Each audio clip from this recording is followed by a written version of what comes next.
விளையாடாமலே தோத்துட்டு இருக்கேன் சார் அப்படின்னு எம்எஸ் தோனி தி untold story படத்தில் ஒரு டயலாக் இருக்கும். அது அபிமன்யு ஈஸ்வரனோட வாழ்க்கையில் உண்மையாக இருக்குன்னு சொல்லலாம். அவர் 2022 முதல் முறையாக இந்திய அணிக்கான கால் வந்தது. ஆனால் இது வரைக்கும் ஒரு மேட்ச்சில் கூட அவருக்கு வாய்ப்பு கொடுக்கப்படவே இல்லை. அவருக்கு பின்னாடி டீமில் இடம் பிடிச்ச நிறைய பேர் இந்திய அணிக்காக டெபியூட் ஆயிருக்காங்க.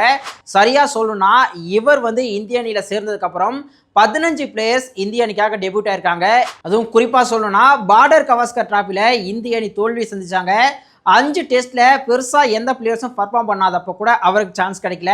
அதே மாதிரி இப்போ இங்கிலாந்துல சுற்றுப்பயணம் செஞ்சுட்டு இருக்கக்கூடிய இந்திய அணியில நிறைய பிளேயர்ஸ்க்கு இன்ஜுரி இருக்கு. ஒரு சில பிளேயர்ஸ் எதிர்பார்த்த பர்ஃபார்மன்ஸ் கொடுக்கல. ஆனாலும் கூட அபிமன்யு ஈஸ்வரனுக்கான வாய்ப்பு இன்னமும் கூட கிடைக்கல. ஆனா இதை பத்தி பெருசா இந்திய கிரிக்கெட்ல யாரும் பேசுறதில்ல அப்படிங்கிற ஒரு குற்றச்சாட்டு இருக்கு. ஏன்னா இங்க விளையாட்டுல அரசியல் அப்படிங்கிறதே மிக முக்கிய பங்கு வகிக்கிறதா நிறைய பேர் குற்றம் சாட்டிட்டு இருக்காங்க. அப்படி இருக்கும்போது அபிமன்யு ஈஸ்வரனுக்கான இந்த வாய்ப்பு கிடைக்கணும்னு நிறைய பேர் இப்போ பேச ஆரம்பிச்சிருக்காங்க. டொமஸ்டிக் கிரிக்கெட்ல சூப்பரான ரெக்கார்ட் வச்சிருக்காரு. ஸோ அவருக்கு வாய்ப்பு கொடுக்கப்படணுமா இல்ல அவருடைய வாய்ப்புக்காக அவர் தொடர்ந்து காத்திருக்கணும்னு நினைக்கிறீங்களா? உங்களோட கருத்து என்ன? மறக்காம கமெண்ட்ல சொல்லுங்க.